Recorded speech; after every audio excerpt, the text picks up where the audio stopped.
आप सभी का स्वागत है आपके अपने चैनल कॉमर्स स्पॉटलाइट में। और आज मैं आपके साथ डिस्कस करने वाली हूँ एक बहुत ही इम्पॉर्टेंट चीज, और वो है मेरा एक्सपीरियंस कैसे मैंने यूजीसी नेट एग्जामिनेशन में 220 मार्क्स सिक्योर किए। यस, आज मैं आपके साथ अपनी स्ट्रेटजी शेयर करूंगी। जिस तरीके से एग्जामिनेशन में कट ऑफ बढ़ती जा रही है, तो हमें भी उसी तरीके से अपनी तैयारी को जो है करना होगा इस लेवल का कि हम भी बदलते जो भी कट ऑफ रेंजेस हैं या हमारा कंपटीशन है उसमें अच्छे से हमारा एग्जाम क्रैक कर पाए।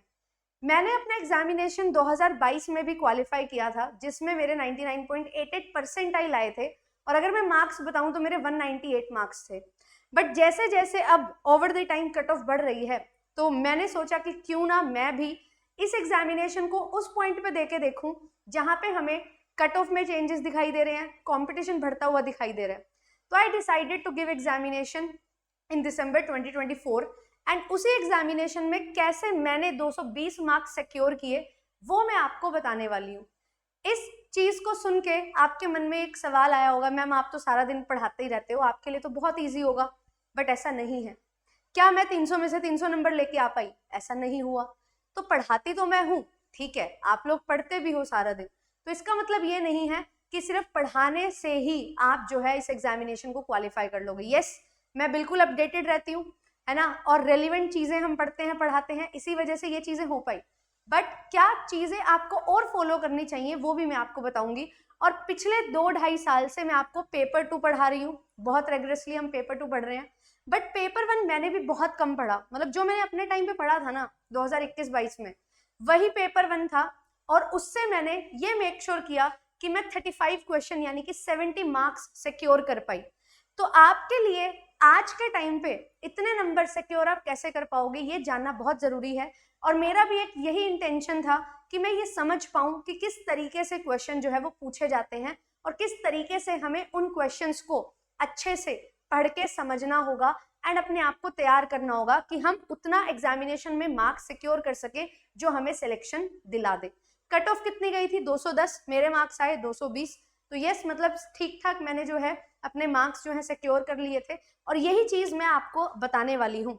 अगर आप फर्स्ट टाइम चैनल पे आए हैं तो चैनल को कर लीजिए सब्सक्राइब, क्योंकि ये चैनल आपको देगा आपका NET JRF, quality content, up to date content and relevant content की बात करते हैं।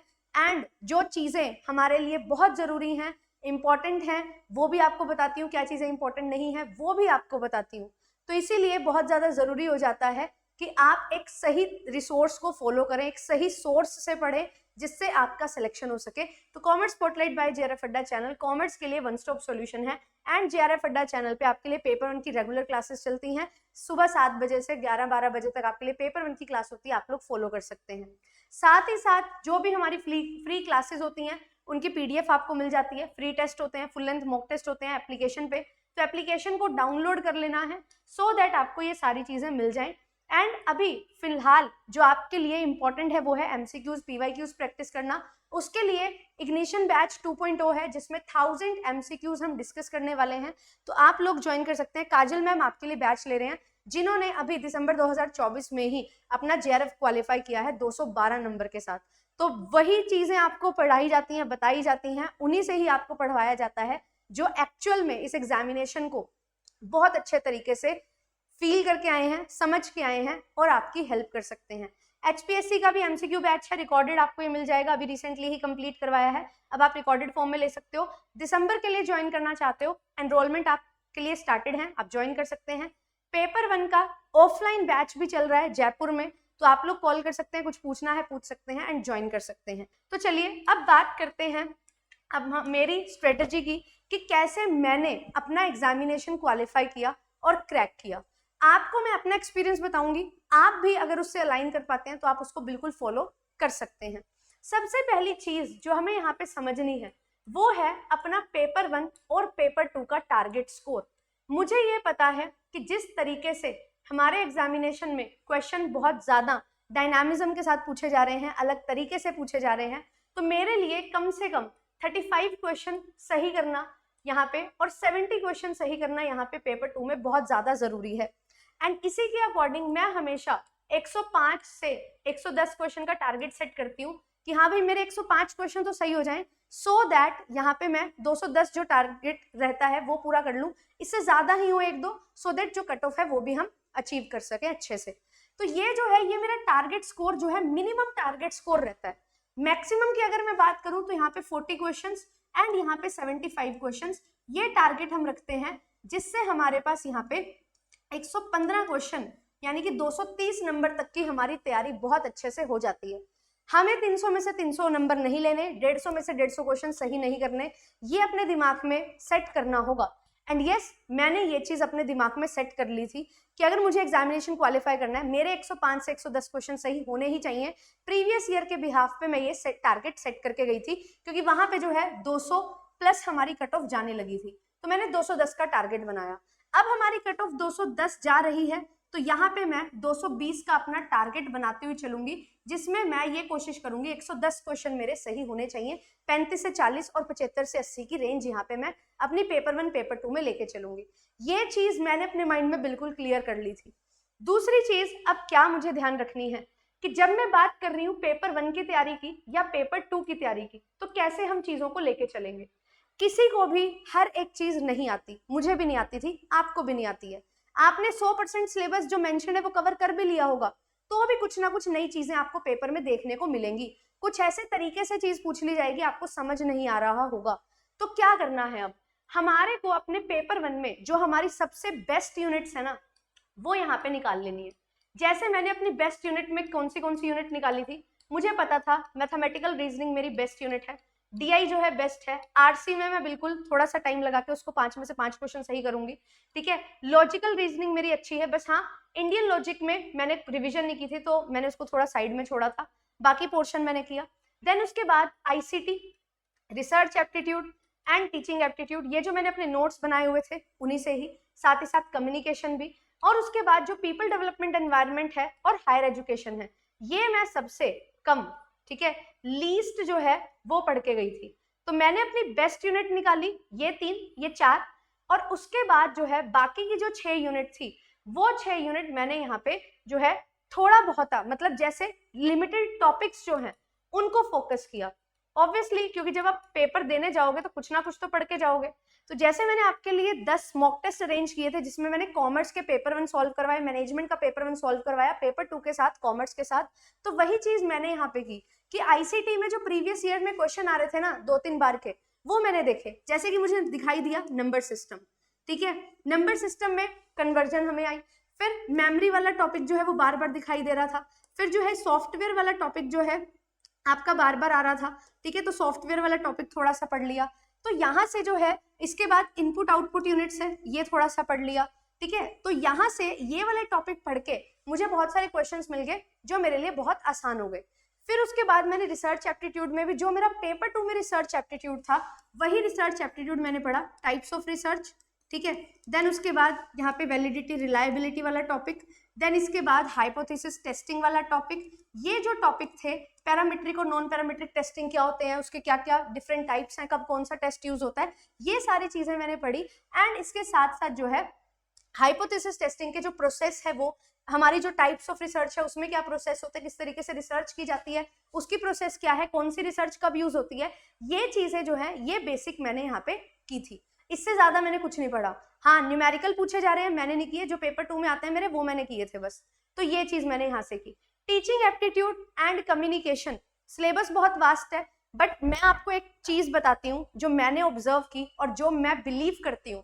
मैंने जब अपनी तैयारी की थी 2022 में, जब मेरे को बिल्कुल यस एज अ स्टूडेंट मैं पढ़ाई कर रही थी और मुझे एग्जामिनेशन क्रैक करना था, तो मैंने उस टाइम पे जो भी प्रीवियस ईयर था सारा उसका कंटेंट था वो बनाया हुआ था, और जो मेन कोर होता है ना उस पर मैंने फोकस किया। अब इसके बाद 2-3 साल में बहुत नए टॉपिक ऐड हुए, बट मेरे पास इतना टाइम ही नहीं था, मैंने उसको नहीं छेड़ा। हाँ, आप जब आप पढ़ रहे हो, आपने अपने नोट्स बनाए होंगे, उनको अच्छे से कवर करो, एंड जो प्रीवियस 2-3 साल से 4 साल से जो क्वेश्चंस बन रहे हैं ना, उन पे स्टिक रहो। एंड 2-3 नए टॉपिक आ रहे हैं, अगर आपको आते हैं तो अच्छी बात है, नहीं आते हैं तो आप उसको स्किप कर सकते हो, क्योंकि जो कोर होता है ना वही हमारा मेन रहता है। और कुछ ना कुछ जो है करंट से रिलेटेड आपसे चीजें हैं जो पूछ ली जाती हैं, जैसे कि लर्निंग मैनेजमेंट सिस्टम वगैरह है ना, कम्युनिकेशन के टूल्स वगैरह हैं जो नए हैं वो आपसे पूछ ले जाते हैं। बट बाकी जो कोर है उस पर अपनी पकड़ बनाओ, 5 में से 3 क्वेश्चन तो पक्का आप गारंटी सही करोगे। फिर उसके बाद पीपल डेवलपमेंट, एनवायरमेंट और हायर एजुकेशन में जो कोर है उसी को पढ़ो। पोल्यूशन है ना, हमारी कन्वेंशंस हैं, प्रोटोकॉल्स हैं, बहुत सारी चीजें हैं, SDG, MDG है, वो यहाँ से करो। NEP 2020 है, pre education, pre independence, post independence, ancient education, Vedas वाला टॉपिक है ना, वेदांगास, वो सारी चीजें जो हम पढ़ते हैं वो सारा यहाँ पे जो है आपने पढ़ना है। फिर यूनिवर्सिटीज के बारे में है ना, फिर एक्रीडिशन मिलती है, AICTE क्या है, UGC क्या है, NAC क्या है ना, वो सारी चीजें अलग अलग रिपोर्ट्स निकलती हैं, वो चीजें आपको यहाँ पे पढ़नी होंगी। वही बेस है, वही आधार है।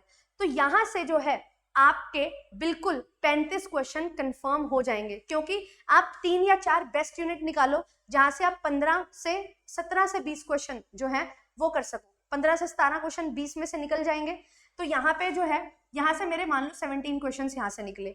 अब मुझे 35 क्वेश्चन चाहिए, तो 35 क्वेश्चन मुझे चाहिए थे, तो मैंने उसमें से 17 क्वेश्चन माइनस कर दिए, तो मेरे पास जो है कितने क्वेश्चन आए, मेरे पास यहाँ पे 18 क्वेश्चंस बचे।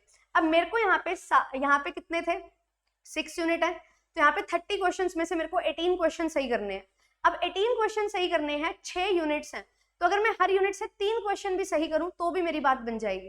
और जो मैंने यहाँ पे आपको टॉपिक निकाल के दिए हैं, ये टॉपिक आप करके जाओगे तो डेफिनेटली आप 18 क्वेश्चन यहाँ से बहुत आसानी से बना लोगे, क्योंकि ये जो टॉपिक है यहीं से क्वेश्चन कंफर्मली बनते हैं। तो यहाँ से 17 क्वेश्चन एंड यहाँ से 18 क्वेश्चन, मेरा 35 क्वेश्चन का टारगेट जो है वो अचीव हो जाता है पेपर 1 में। ज्यादा टाइम नहीं लगाना, प्रैक्टिस करनी है क्वेश्चन, उनमें ज्यादा टाइम लगाना है, और जो लिमिटेड टॉपिक्स हैं उन पे ही स्टिक करना है। और इस पॉइंट ऑफ टाइम पे यही लिमिटेड टॉपिक्स आपको मैराथन्स में भी दिखाई देंगे, हर जगह जो रिवीजन करवाई जाएगी वहां पे दिखाई देंगे। JRF अड्डा पे आपके लिए जो है कंप्लीट मैराथन आती है, 12 घंटे की मैराथन भी अभी रिसेंटली चैनल पे डली है। संडे को आपके लिए अदिति मैम मैराथन लेके आ रहे हैं, तो ये सारी चीजें आपको वहां पे दिखाई देंगी, तो आप खुद ये चीज एनालाइज कर पाओगे। और मैंने यही स्ट्रेटेजी बनाई थी अपने एग्जामिनेशन में। अब बात करते हैं पेपर 2 की। मैम आपने पेपर 1 पे इतना टाइम क्यों लगाया? कॉमर्स रिलेटेड पेपर 1 में यही स्ट्रेटेजी आप बनाओ, आपके डेफिनेटली अच्छे मार्क्स आएंगे।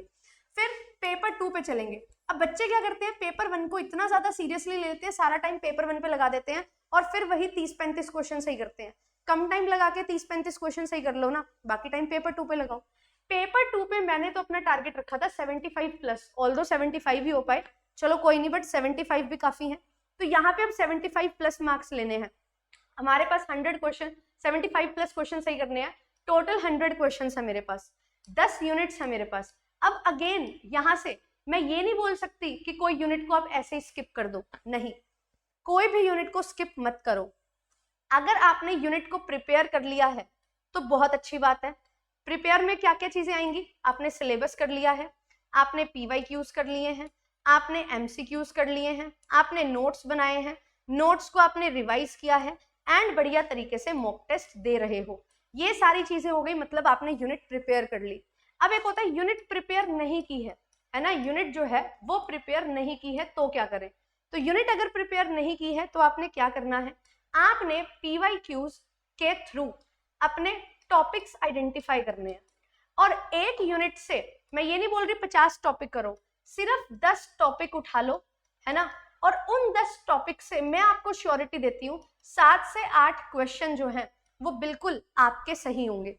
तो अब यहाँ पे पेपर 2 में मान लो कोई पर्टिकुलर एक यूनिट में आपको दिक्कत है, सबको होती है, मेरे को भी होती है ना, तो मैं क्या करती हूँ, मैं तो उनके रिसेंट 10 टॉपिक ले लेती हूँ जो कोर भी हैं और जो इंपॉर्टेंट भी हैं। जैसे कि मार्केटिंग में, BM HRM में, IB में मैं यही काम करती हूँ, है ना। मेरा जो न्यूमेरिकल पोर्शन है, जैसे कि अकाउंट्स है, स्टैट्स है, फाइनेंस है, इकोनॉमिक्स है ना, और उसके साथ साथ टैक्सेशन है, ये स्ट्रॉन्ग है। बट जो थ्योरी पोर्शन है वो थोड़ा सा वीक हो जाता है, तो उसके लिए मैं यही काम करती हूँ। आपको भी यही काम करना है। मैंने अपनी हर तैयारी में यही काम किया है। बेशक मैं आपको पढ़ा रही हूँ, हाँ मैं पढ़ाती हूँ, मैं हर टॉपिक आपको पढ़ाती हूँ, बट कुछ टॉपिक ऐसे होते हैं जो आप उस पर ज्यादा टाइम नहीं लगा सकते, आपके पास इतना टाइम नहीं है, बाकी सारी चीजें छूट जाएंगी। तो आप उसके लिए क्या करते हो, आप उसके लिए जो है थोड़ा सा सिर्फ क्वेश्चन प्रैक्टिस करके जाते हो, क्योंकि उसमें जब आपको क्वेश्चन प्रैक्टिस होती है ना तो आप थोड़ा सा समझ जाते हो, रिलेट कर पाते हो एंड उसी के थ्रू अपने पेपर में जो है एग्जामिनेशन में मार्क्स अपने सिक्योर कर पाते हो।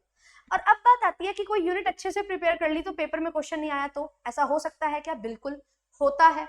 क्योंकि कभी कभी वो क्वेश्चन आपसे जो है बिल्कुल प्रोसेस बेस्ड पूछ लिया जाता है, या फिर बहुत ही अलग तरीके से मोल्ड करके पूछ लिया जाता है जिसमें समझ नहीं आता पूछा क्या जा रहा है। तो ये जो है ये आपको कहाँ पे देखने को मिलता है, ये मार्केटिंग में, ये आपको देखने को मिलता है BMHRM में। इन 2 यूनिट्स में ही ये घुमा फिरा के चीजें आपसे पूछी जाती हैं। तो इसीलिए मेरे लिए क्या वर्क करता था, मैं तो कोर कंटेंट को प्रिपेयर करती हूँ इन 2 यूनिट्स में, बाकी नहीं। हाँ, आपको न्यूमेरिकल में पोर्शन है उसमें आपको काम करना पड़ेगा। न्यूमेरिकल में दिक्कत आएगी, अगर आप न्यूमेरिकल नहीं करके जाओगे आपके 10 क्वेश्चन ऐसे के ऐसे आप छोड़ दोगे, जो कि आपको बिल्कुल भी नहीं करना है। ठीक है, तो न्यूमेरिकल में जो बार बार रिपीट हो रहे हैं, मैंने अभी रिसेंटली ही जो है एक सेशन लिया न्यूमेरिकल्स का, 6.25 घंटे की वीडियो है वो, उसमें मैंने पिछले 5 साल के सारे न्यूमेरिकल सॉल्व करवा दिए हैं और कुछ एक्सपेक्टेड क्वेश्चन भी सॉल्व करवाए हैं। तो वो आप देख के जाओ, वो थ्योरी से रिलेट कैसे होता है न्यूमेरिकल वो आप देख के जाओगे, प्रॉपर्टी बेस्ड न्यूमेरिकल कैसे आता है वो आप देख के जाओगे, तो बहुत इजीली आपके वहां पे मार्क्स सिक्योर हो जाएंगे। थोड़ा सा एफर्ट लगेगा, 1-2 दिन लगेंगे आपको न्यूमेरिकल प्रिपेयर करने में, बट बहुत अच्छा टाइम है आपके पास। आप ये अगर एक बार कर गए तो न्यूमेरिकल, उससे रिलेटेड थ्योरी और कैसे थ्योरी से क्वेश्चन बन सकते हैं, वो सारी चीजें भी आप यहाँ पे सीख जाओगे। तो ये आप पूरा अच्छे से करके जाओ। ऐसा है कोई पर्टिकुलर टॉपिक है नहीं करना उसको छोड़ दो, बट सारा का सारा टॉपिक मत छोड़ के जाओ, दिक्कत वहां पे हो जाएगी। क्योंकि आपके पास जो क्वेश्चन आने वाले हैं, 15 क्वेश्चन आपको आरसी के मिलेंगे, एक आपको डीआई मिलेगा, है ना, जहाँ पे 5 क्वेश्चन होंगे।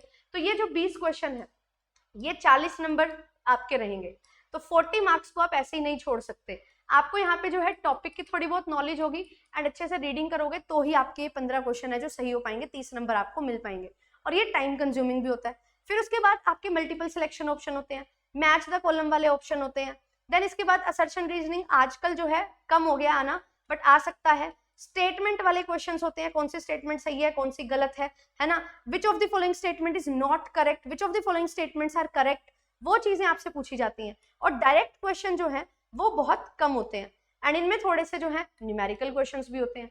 तो ये सारे अलग अलग टाइप के क्वेश्चंस जो आपको देखने को मिलते हैं, इनके लिए तैयारी करना बहुत ज्यादा जरूरी है। तो तीसरी चीज मैं आपको बोलूंगी क्या करना है, वो है आपको प्रैक्टिस बहुत ज्यादा करनी है। आपने टॉपिक चूज कर लिए, आपने यूनिट्स प्रिपेयर कर ली, बट आपने एमसीक्यूज प्रैक्टिस नहीं किए, पीवाईक्यूज प्रैक्टिस नहीं किए, तो दिक्कत हो जाएगी। किया हुआ सब वेस्ट हो जाएगा अगर एमसीक्यूज एंड पीवाईक्यूज नहीं किए। तो कोशिश करनी है ज्यादा से ज्यादा एमसीक्यूज पीवाईक्यूज प्रैक्टिस करो। मैंने क्या किया है, मैंने अपनी तैयारी में भी रेगुलर जो है 100 क्वेश्चंस प्रैक्टिस किए थे डेली। ठीक है, और अभी भी जब मैं आपको क्वेश्चंस करवाती हूँ, आपके लिए मॉक टेस्ट लेके आती थी, 50-50 क्वेश्चन होते थे उसमें। पेड क्लास में भी क्वेश्चन प्रैक्टिस होते थे तो वहां पे भी इतने सारे क्वेश्चन होते थे। और जब मैं आपके लिए मॉक टेस्ट बनाती हूँ तो भी मैं क्वेश्चन को रिवाइज करती थी। तो मैं ऐसे आपको पढ़ाते हुए इतने सारे क्वेश्चन रिवाइज करती थी, आपको भी पढ़ते हुए इतने सारे क्वेश्चन रिवाइज करने पड़ेंगे। तो डेली अपनी जो है एक हैबिट बना लो, 100 क्वेश्चंस जो हैं वो आपको प्रैक्टिस करने ही करने हैं, paper 1 plus paper 2। And her alternate day आपको जो है एक मॉक टेस्ट देना ही देना है, 1 मॉक टेस्ट हर ऑल्टरनेट डे। जब मैंने एग्जामिनेशन क्रैक किया, उसको क्रैक करने के बाद भी जब पढ़ाना शुरू किया, मैं अपनी टाइम को वो बनाने के लिए कि एक लैब में चलता रहे कि 1 घंटे में मेरे 50 क्वेश्चन हो जाएं, मैं हर वीक एक पेपर 1 का मॉक टेस्ट देती थी ऐसे ही। और शायद वही नतीजा है कि मेरे इस बार भी जो है 35 क्वेश्चन सही हो गए, जब 2 साल के गैप के बाद मैंने पेपर दिया। और अपनी तैयारी के टाइम पे भी मैंने ये मेक श्योर किया था, पेपर 1 का मॉक टेस्ट तो हर ऑल्टरनेट दे ही देते थे, चलते फिरते दे देते थे। और उसमें टारगेट रखते थे 70+ मार्क्स एंड उतना ही आता था। पेपर में जो है मेरा फिर लगभग जो है 64-66 के करीब मार्क्स आए थे। ऐसे ही अब भी मैंने आपके लिए बहुत सारे प्रैक्टिस क्वेश्चंस करवाए, आपके जो डाउट होते थे वो मैं सॉल्व करती थी, मैथ्स डीआई की क्लासेस लेती थी, बहुत सारे और भी न्यूमेरिकल क्वेश्चन जो है आईसीटी वगैरह के, रिसर्च के, एंड उसके साथ साथ जो है आपके थियोरेटिकल क्वेश्चंस आपको मॉक टेस्ट के तौर पे कवर करवाती थी, सॉल्व करवाती थी। तो वो सारी चीजों ने ही मुझे हेल्प किया। और जो मैंने बोला कि आपके पास जो बेसिक है ना, जो बेस है, जो कोर है, वो आपको अच्छे से कवर होना चाहिए, आपका नोट्स उसके होने चाहिए, सो दैट आप उसको रिवाइज अच्छे से कर सको। जितना ज्यादा रिवीजन करोगे उतना बढ़िया सिलेक्शन होगा। अगर रिवीजन नहीं करोगे सिलेक्शन नहीं होगा। जितना मर्जी पढ़ लो, जितनी मर्जी मैराथन देख लो, अगर आपने खुद से रिवाइज नहीं किया ना उसको, तो आपके लिए वो किसी काम का नहीं है। जब भी मैराथन क्लास चल रही है तो आपको एक्टिवली पार्टिसिपेट करना है। कैसे? जो टीचर पूछ रहा है उसको फटाफट आंसर करो और जो टीचर समझा रहा है वो पहले से ही आपके दिमाग में आ जाना चाहिए। तो एक्टिव पार्टिसिपेशन होगा तो आपका दिमाग जो है वो चीजें सीख जाएगा और समझ जाएगा और याद कर पाएगा। अगर एक्टिव पार्टिसिपेशन नहीं है तो आप सिर्फ सुनते जा रहे हो, वो आपको समझ आ रहा है या वो अच्छे से लर्न हो रहा है, रिटेन हो रहा है, उसकी कोई गारंटी नहीं है। तो सिर्फ मैराथन को सुनना नहीं है, देखना नहीं है, एक्टिवली पार्टिसिपेट करना है, दिमाग को खोल के रखना है कि जैसे ही कोई पूछा जा रहा है कुछ, आपको उससे पहले ही उसका आंसर जो है वो दिमाग में आ जाए, टीचर के बताने से पहले। नहीं आ रहा तो उसको लिख लो, उस पर काम करो, ये चीज आपको करनी है। यही चीज मैंने की है, ये चीज मैं अपना एक्सपीरियंस आपको बता रही हूँ। जब मैं मॉक टेस्ट देती थी, क्वेश्चन गलत होते थे तो मैं लिख लेती थी, एक मैंने कॉपी लास्ट में ऐसी लगा ली थी जिसमें जो मॉक टेस्ट में चीजें गलत हो रही है उसको लिखती जा रही हूँ, फिर उसको रिवाइज करती थी तो सारे क्वेश्चन याद आ जाते थे। यही चीज आपको करनी है, यही मेक श्योर करना है। और लास्ट के, जब मैं 10 डेज की बात करूं तो इस लास्ट के 10 डेज में जितने भी मेरे नोट्स थे पेपर 1 पेपर 2 के, लगभग जो है 20 कॉपी थी, उनको मैंने जो है 1 बाय 1 पढ़ना शुरू किया। एक कॉपी यहाँ से उठाई, यहाँ रखी, दूसरी, तीसरी, चौथी, पांचवी, छठी, ऐसे पेपर 1 पेपर 2 को पढ़ पढ़ के कॉपीज को इधर रखती गई। एंड यहाँ पे जो है 7-8 दिन में ये जो 20 कॉपी थी वो सारी की सारी 20 कॉपी मेरी इधर साइड आ गई थी, क्योंकि मैंने अच्छे से पढ़ाई कर ली थी। फिर उसके बाद मैंने यहाँ पे क्या किया था, मैंने मॉक टेस्ट भी लगाए थे लास्ट के 10 दिन में। 3 से 4 मॉक टेस्ट जो हैं वो मैंने लगाए थे। हाँ, लास्ट के 2 दिन में मैंने कोई मॉक टेस्ट नहीं लगाया, उससे पहले मैंने मॉक टेस्ट लगाए थे। और अब रिसेंट जो अभी टाइम है, जो 1.5-2 महीने का टाइम था, उसमें 100 क्वेश्चन डेली प्रैक्टिस, हर दूसरे या तीसरे दिन एक मॉक टेस्ट लगाना है, उसको एनालाइज करना है कहाँ पे गड़बड़ हो रही है कहाँ पे नहीं। एक टाइम बैठ के लगाना है, सो दैट 150 क्वेश्चन 3 घंटे में आपकी वो हैबिट बन जाए। बीच में इधर उधर नहीं जाना है, चेयर टेबल पे बैठ के बढ़िया तरीके से मॉक टेस्ट दो, लैपटॉप से मॉक टेस्ट दो, सो दैट सीबीटी की तैयारी जो है उसके अकॉर्डिंग आपको जो है देखना आ जाए, पढ़ना आ जाए और आप उसको सॉल्व करके अपने आंसर मार्क कर सको। ये चीज आपको मेक श्योर करनी पड़ेगी, अपनी हैबिट बनानी पड़ेगी। और जितनी अच्छे से हैबिट बना लोगे, जितना अच्छे से अब प्रैक्टिस कर लोगे, जितनी बार अब फेल होंगे, उतना ही बेनिफिट होगा एग्जामिनेशन में पास होने का। क्योंकि अभी आप गलतियां करके सीख जाओगे, अगर अभी गलतियां नहीं करोगे फिर पेपर में गलतियां करोगे। तो ये चीज मैंने गांठ बांध ली थी। एंड जो मेरा टॉपिक था, जो मेरा सिलेबस था, मैंने उसको रिवाइज खूब किया था। 2 बार रिवीजन आपकी इस टाइम पीरियड पे हो जानी चाहिए। अभी जो है हमारे पास कितना समय है, हमारे पास लगभग 45 दिन का समय है। तो ये 45 डेज में आपको ये मेक श्योर करना है कि आपने जो पढ़ा है, जो नोट्स बनाए हैं, वो 2 बार रिवाइज हो जाए। एंड आपके मॉक टेस्ट जो है, कम से कम 10-12 मॉक टेस्ट आप इस टाइम पीरियड में लगाओ, कम से कम 10-12, ज्यादा लगा सकते हो तो लगाइए। एंड 100 क्वेश्चन रेगुलर प्रैक्टिस करो। मैंने आपके लिए इतनी मेहनत की हुई है ऑलरेडी, आपके लिए चैनल पे सब कुछ है, और अभी भी आपके लिए जो है मैराथन क्लासेस लेके आ रही हूँ, जिसमें 100 क्वेश्चन एक क्लास में कवर करवाऊंगी। ऐसे ही फिर नेक्स्ट वीक आएगा, फिर उससे नेक्स्ट वीक, फिर उससे नेक्स्ट वीक, अलग अलग टाइप के क्वेश्चंस को हम प्रैक्टिस करेंगे। इंपॉर्टेंट रेलिवेंट टॉपिक्स को हम लोग रिवाइज करेंगे with question and explanation of theory. तो वो सारी चीजें आपके लिए प्लान है। आपको जो है रेगुलर क्लासेस में ज्वाइन करना है। कॉमर्स स्पॉटलाइट बाय जेआरएफ अड्डा को ज्वाइन कर लो। आपके लिए सारी चीजें हम आपके लिए कर रहे हैं, क्योंकि हमने आपकी सिलेक्शन की तैयारी कर ली है। और आपको अगर लगता है कि हाँ मैम, जैसे आप बोल रहे हो वैसे ही हम भी करेंगे, यस, तो आप इस चीज को फॉलो कर सकते हो। आपको 100% रिजल्ट देखने को मिलेगा। 35 क्वेश्चन और 70 क्वेश्चन बिल्कुल आपके यहाँ पे सही होंगे कम से कम। एंड उसके बाद और ज्यादा अच्छे से, जितना ज्यादा एक्टिवली पार्टिसिपेट करोगे, जितना अच्छे से रिविजन करोगे, उतना ही बढ़िया रिजल्ट आपका यहाँ पे आने वाला है। तो ये थी मेरी स्ट्रेटजी। और मेरे को एक चीज पता थी कि मुझे जेआरएफ क्रैक करना है। अगर आप बात करो मैम मोटिवेशन क्या थी, मुझे आज तक नहीं समझ आया, बट मुझे ये पता था कि ये एग्जामिनेशन जो है ये मेरे लिए ही बना है। मुझे जो है बस जेआरएफ क्लियर करना है, किसी भी तरीके से, कैसे भी करके, जितना भी मेरे को पढ़ना पड़े। एंड मैं उसके लिए पढ़ती थी। आर्ट्स मैं नहीं देखती थी, मेरे को बस पढ़ना है, पढ़ना है, पढ़ना है, क्योंकि मुझे जेआरएफ क्लियर करना है। ये चीज मेरे दिमाग में थी। सुबह उठते ही जेआरएफ करना है, रात को सोते ही जेआरएफ करने के लिए क्या कुछ किया। एंड एक्चुअली बहुत कुछ किया था उस टाइम पीरियड पे। अभी भी इतनी प्रैक्टिस करती हूँ मैं, इतनी रिविजन करती हूँ, सो दैट मैं बढ़िया पढ़ा सकूँ एंड बढ़िया अपडेटेड अपने आप को रख सकूँ। तो वही चीज के साथ जो है मैंने अपने एग्जामिनेशन को क्वालिफाई किया और मैंने 220 नंबर का टारगेट अचीव किया। आप भी कर सकते हो, प्रोवाइडेड कि आप उसी लगन के साथ, उसी शिद्दत के साथ लगे रहो। एक चीज और खास मैं बताती हूँ जो मैंने की, वो ये थी कि मैंने इस चीज को बर्डन नहीं लिया कि मुझे जेआरएफ क्लियर करना है, हाय मुझे जेआरएफ क्लियर करना है। नहीं, मुझे ये यकीन हो गया था एक बार फर्स्ट टाइम फेल होने के बाद कि कर तो सकती हूँ मैं इस एग्जामिनेशन को, बना तो है ये मेरे लिए, एक सही डायरेक्शन में करना है, अपना जो टाइम है वो बहुत अच्छे से यूटिलाइज करना है, सिर्फ पढ़ते पढ़ते रहना नहीं है, अपना देखना है दिन चल कैसा रहा है। अगर मुझे ऐसा लग रहा है कि मैं थक रही हूँ, मेरे दिमाग में कुछ नहीं जा रहा, मैं रिलैक्स हो जाती थी, सो जाती थी, अपना कुछ और काम कर लेती थी जिससे दिमाग शांत हो जाए, फिर खुद दिमाग बोलता था कि यार अब तो पढ़ ले, बहुत हो गया, है ना, फिर पढ़ती थी। तो एक फिजिकल एक्टिविटी बहुत जरूरी है, कभी कभी नींद पूरी नहीं होती तो नींद ले लेना जरूरी है ना, और अपना माइंड जो है उसको रिलैक्स करना बहुत जरूरी है। हाँ, आपको यहाँ पे 12-13 घंटे, कम से कम 10 घंटे पढ़ना पड़ेगा, है ना, बट वो कैसे आपको पढ़ना है वो आपको ध्यान रखना पड़ेगा कि कैसे मेरे को चंक्स डिवाइड करने हैं। लगातार 12 घंटे आप नहीं पढ़ सकते, बट लगातार 3-3, 4-4 घंटे तो पढ़ सकते हो, वो आपने करना है। कभी एक चंक में रिवीजन हो रही है, एक चंक में क्वेश्चन प्रैक्टिस या मॉक टेस्ट हो रहे हैं, एक चंक में वीडियोस देख रहे हो, तो ये जो है आपको बोर भी नहीं करता, अलग अलग काम कर रहे हो एंड बढ़िया तरीके से आपका यूटिलाइज हो जाता है पूरा दिन एंड एक डायरेक्शन में होता है। तो यही चीज आपको करनी है। मैंने फर्स्ट अटेम्प्ट में यही सबसे बड़ी गलती की थी कि मैं सिर्फ पढ़ती रहती थी, चेयर पे बैठे बैठे ही सो जाती थी, है ना, पता ही नहीं होता था, सुन रही हूँ वीडियो और नींद आ रही है मेरे को, फिर मम्मी उठा रही है कि भाई अच्छी तरह ही सो जा, अगर तुझे सोना ही है या तो पढ़ ही ले, है ना। तो वो चीज गड़बड़ मत करना, है ना। पढ़ते पढ़ते सो जाते हैं, ये बहुत कूल लगता है बताने में, बट ना तो आपकी पढ़ाई होती, ना ही आपकी नींद पूरी होती, दिमाग और खराब हो जाता है। तो मेक श्योर कि आप टाइम का डिवीजन बहुत अच्छे से करेंगे, टाइम एलोकेशन बहुत अच्छे से करेंगे, बढ़िया तरीके से अपना टाइम डिवाइड करो, अर्ली मॉर्निंग पढ़ो, लेट नाइट पढ़ो, जैसे आपके लिए सूटेबल है। बट मैं बोलूंगी अर्ली मॉर्निंग पढ़ के 3-4 घंटे जो आप पढ़ोगे ना, वो आपके 7-8 घंटे के बराबर होने वाले हैं। तो मोस्ट प्रोडक्टिव काम अपना सुबह कर लिया करो।